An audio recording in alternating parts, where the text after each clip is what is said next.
Okay guys, in my backyard, but only for a short period of time, heading out to Costa Mesa next.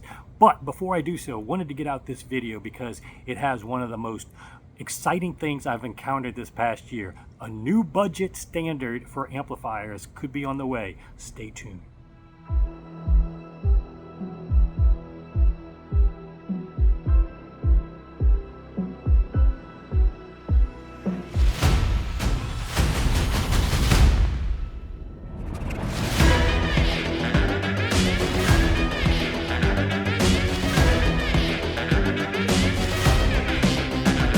Okay guys, welcome back to the channel. Different backdrop than my normal video. Actually, these are two paintings that I painted myself. Although if you watch my channel trailer, I kind of tell you how I do it. And I'm actually due to give you a new channel trailer because everything has changed in my system. So that'll be coming soon. But I'm so far behind, including this video, which I filmed a few months ago. Oh, also, there's a macro takeaway of why I'm in this room. This is my breakfast area of my main house, and you're probably hearing my voice, how echoey it is and different it sounds. Well, I want to keep beating like a dead horse the importance of your room. And just you being so used to me being in my listening room versus this room, you can probably tell the difference.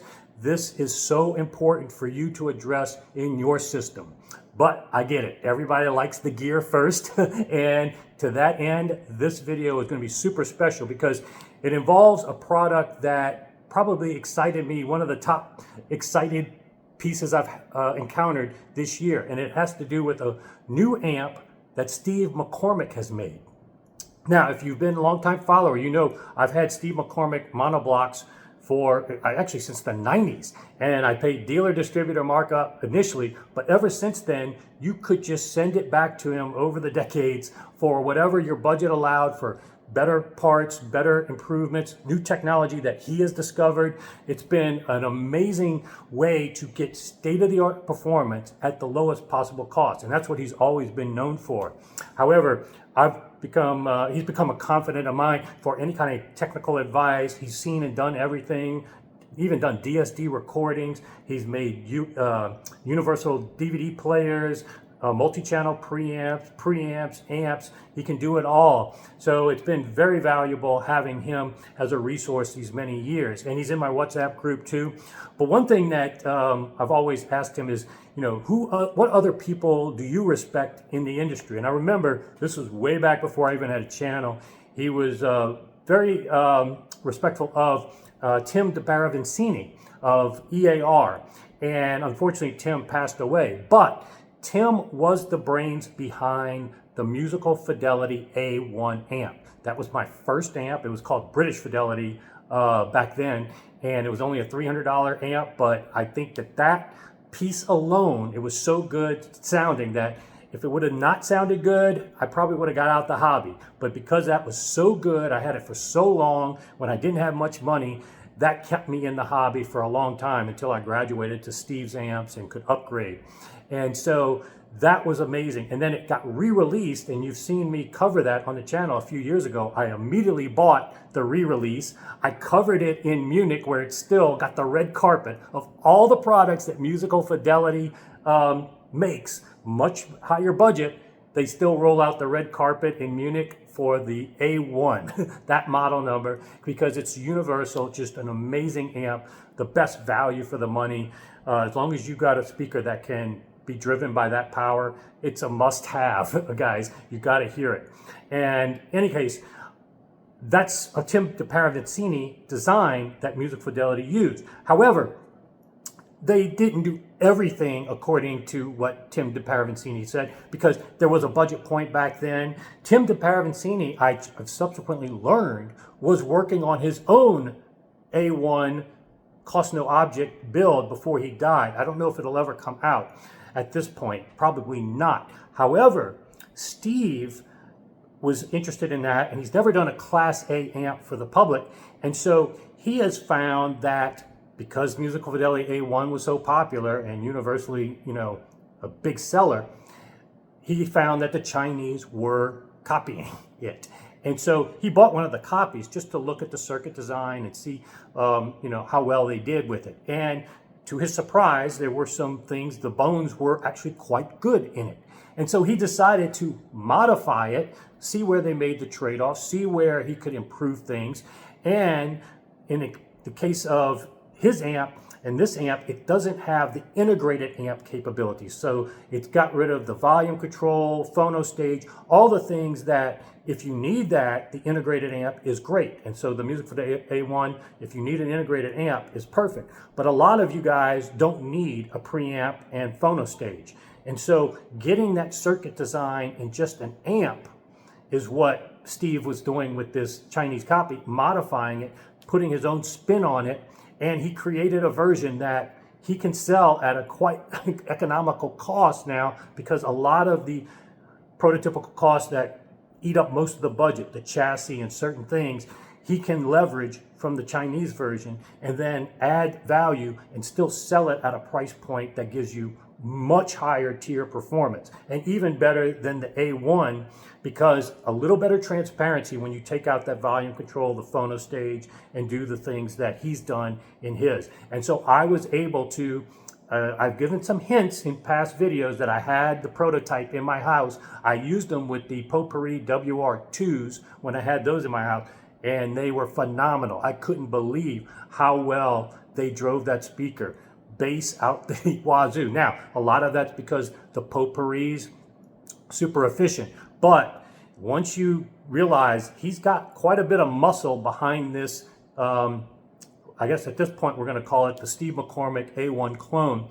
I'm going to have more with him when I go to Costa Mesa, because he's going to be there as well. He might bring the latest version. I'll film a video, but I wanted to release this video that I shot at his place while I was visiting him and setting up the Bach at his house.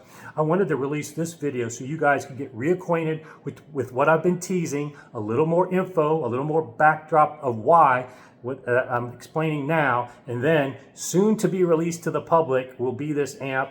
And you can contact me for details. I think I will be one of the few dealers or ways to get this. We haven't even worked all of that out, but if you want to get on the list, you want to learn more, watch this video and then send me an email and I'll keep you posted. See you soon, guys. Alrighty, guys. 1988 patent. How many of you know what that's for?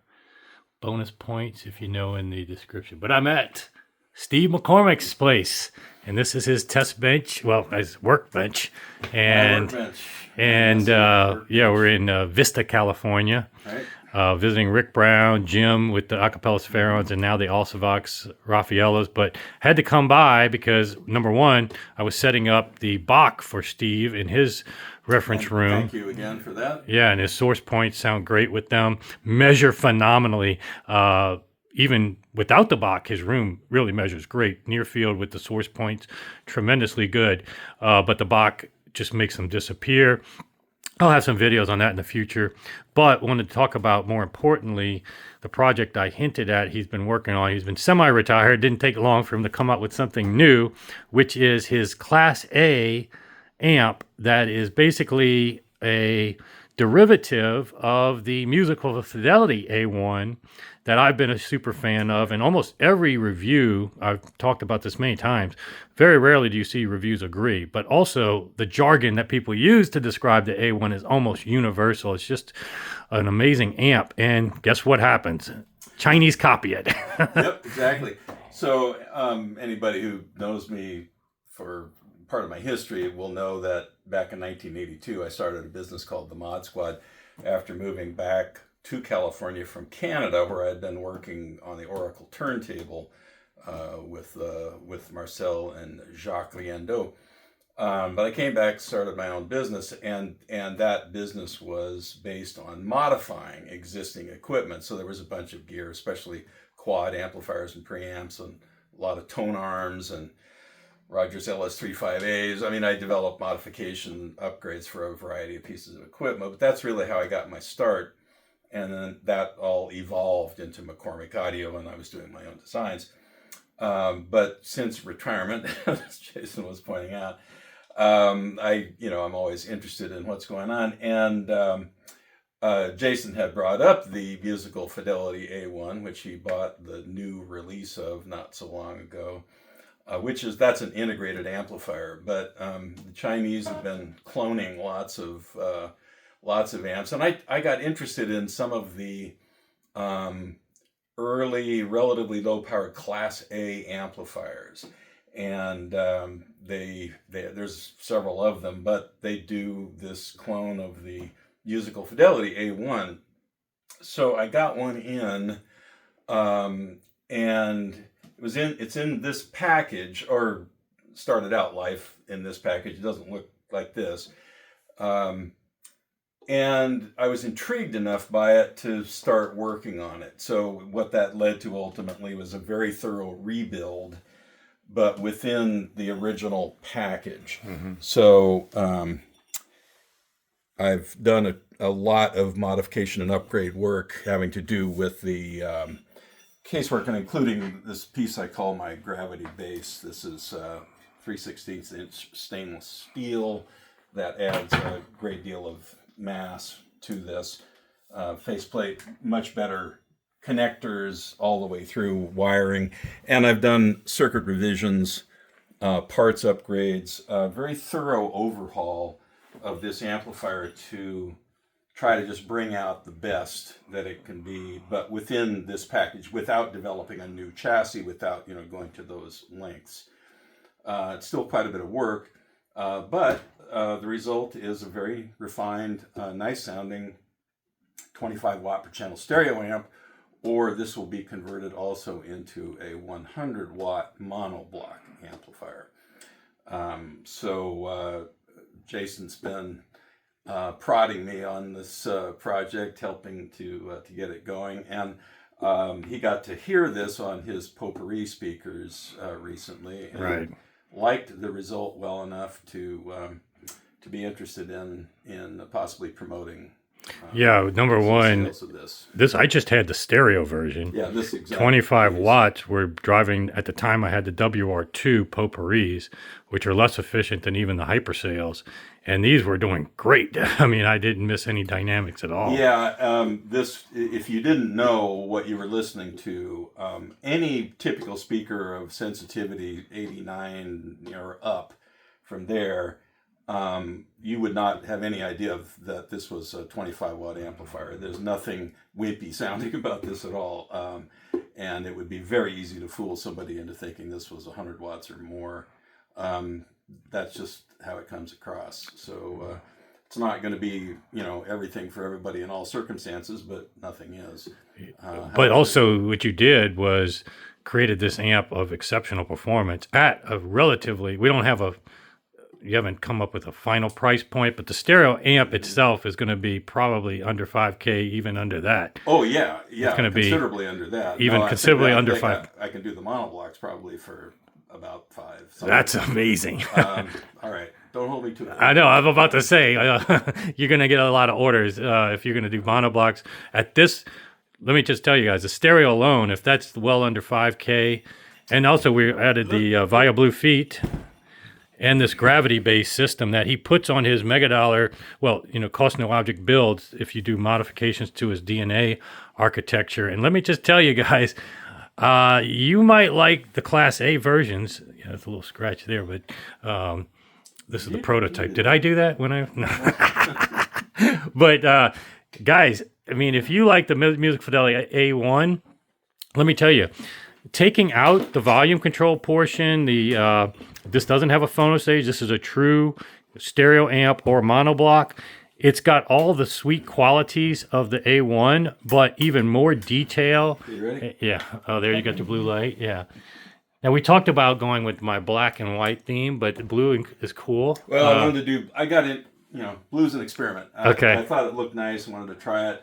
Blue lettering. Yes, it looks cool. Blue. You guys tell me what you think of the looks of the chassis, but a black and white theme is also a possibility. Silver and black is always cool.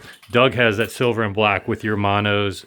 He has the big one. But for his potpourris, he's actually going to be the first customer of your monoblock versions of Doug these. Is, yes. Yeah, Doug is going to, and I think we're going to bring it to Expona to give it to him because Doug's going to be at Expona, and maybe we can put it in a system or two there while we're there. But yeah, if you want to know more information, I'll have a lot in the near future. So reach out to me via email. I'll have my email in the description. And if you happen to be going to Exponent, be sure and stop by the Potpourri room. Yeah, I can talk to you there about them, and maybe Doug will let us take a look at his while it's there. Hopefully he will. Yeah. But yeah, it's beautiful. It sounds phenomenal, guys.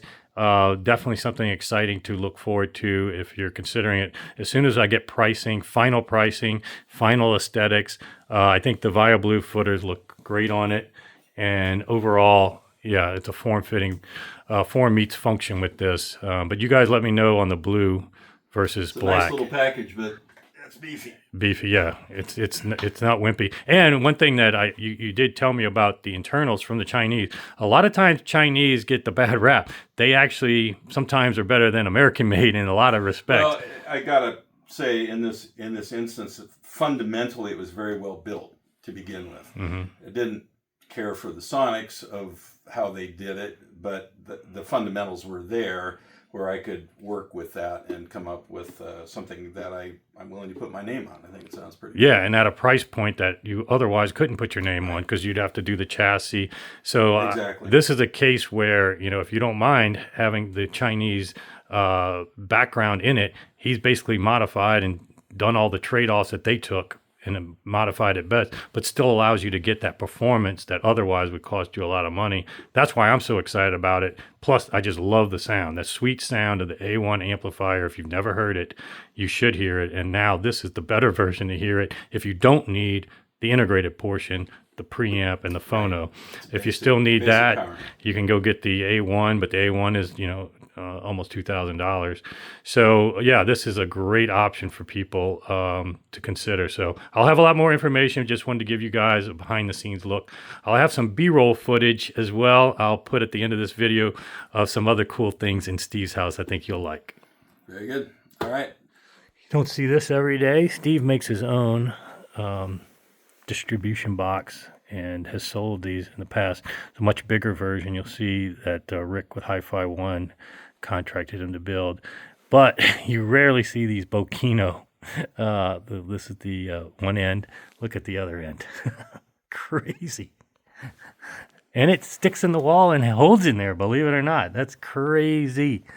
But yeah, he tries all the different connectors, and nobody's had more experience modifying and trying different things than Steve has. I don't even know what this is. Let me show you something else. I don't think you'll know what it is. Okay, who knows what this is?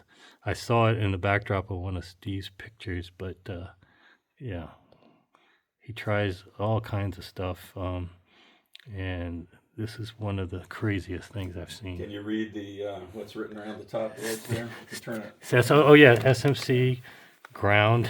No, down below where your hand is. Oh, do not open, Not open. contents. Oh, Keep secret going, sauce. keep going. Oh, contents are evil. Oh my God. Yeah. So the originator of mods and tweaks is Steve McCormack, and he's still doing such things in this day and age. Never has stopped.